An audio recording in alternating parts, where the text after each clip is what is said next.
This weekend, we headed out to Southwest Colorado for an epic weekend of camping and non-stop adventuring. We picked a spot outside of beautiful Dolores, Colorado for our base camp for the weekend. There's tons of stuff to do in Southwest Colorado, so we needed a good camping spot that was kind of in between all the activities we wanted to do, some of which really aren't that close together, but still in the general vicinity, so we wanted to hit them while we were here. Since this is about a 5.5-hour drive from our house, we made the decision to leave on Thursday night in the hopes that the kids would sleep most of the way there. So after Drew was done with work, we made dinner and headed out the door.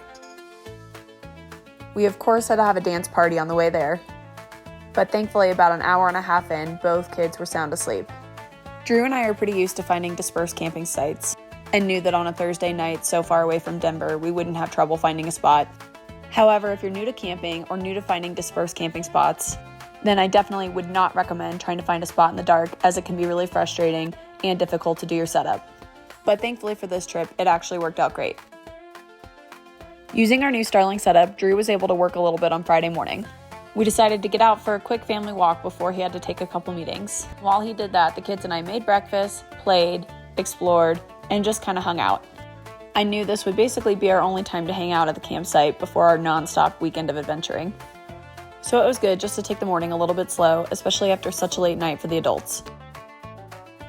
After Drew was done, it was time for our first big outing to Mesa Verde National Park. Mesa Verde is home to some amazingly huge and remarkably preserved ancient cliff dwellings from about 700 to 1,000 years old. If you book tickets in advance, you can actually go inside some of these cliff dwellings. But since we had our dog Watson with us, we unfortunately couldn't do any of those, and we're just driving through to see some of the main ones you could see from the road. We also had a good time trying and failing to catch some lizards while we were there. We made some quick sandwiches for lunch and then decided to hit the road for the next adventure of the day. We drove about an hour from Mesa Verde to the Four Corners Monument. This is something Drew and I have always wanted to do, to touch 4 states at once, but we weren't really sure how the kids were going to react to this. Turns out, Liam was super hyped and thought it was the coolest thing ever. He still, weeks later, is talking about how this was his absolute favorite part of the trip.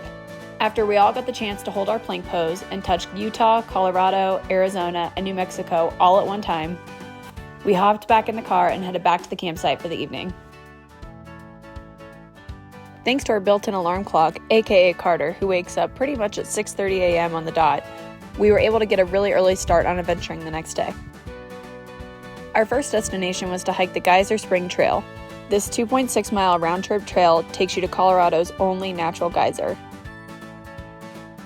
I'll be honest, I had no idea this existed before going on this trip. I just happened to be looking around Google Maps trying to find stuff to do in the area, and it popped up. And that's one thing I always recommend doing before you go on these kind of camping trips. Just pull up Google Maps, the satellite version, and see what kind of stuff pops up. While the geyser doesn't shoot up into the air like Old Faithful does at Yellowstone, you can see the water all of a sudden start bubbling, almost like it's boiling, which is really cool. This trail was perfect for us because not only could Liam do it all by himself, but there was also a lot of stuff to see and look at along the way. There was old mining ruins, natural water springs, and even some elk hair that we found. After the hike and a silly snack break, we decided it was time to hit the road for our next adventure. We drove about an hour and a half to Durango to see what it was all about. Durango is one of those historic Wild West mountain towns that I've wanted to check out ever since moving to Colorado. We enjoyed the afternoon walking up and down Main Street and stopping in some really unique Wild West shops. And of course, we had to get Liam some ice cream while we were here. Durango is probably most famous for its narrow gauge railroad that takes you from Durango to Silverton. It's an absolutely stunning trek through the San Juan Mountains and something that has always been on my bucket list. But even the half-day options are still a really long day sitting on the train, and I felt like the kids really just wouldn't tolerate that yet. After another huge day of adventures, it was time to hit the road and head back to the campsite. Before starting a fire and settling in for the night, we made one last pit stop to check out the Dolores River. As always, both Carter and Liam enjoyed throwing rocks in the water, and Drew had a good time fishing. After another absolutely huge day, we were all exhausted and ready for s'mores and bedtime. The next morning, it was time to start packing up the campsite. We knew we had quite a long drive ahead of us, so we took a leisurely morning making breakfast and let the kids run around as much as possible.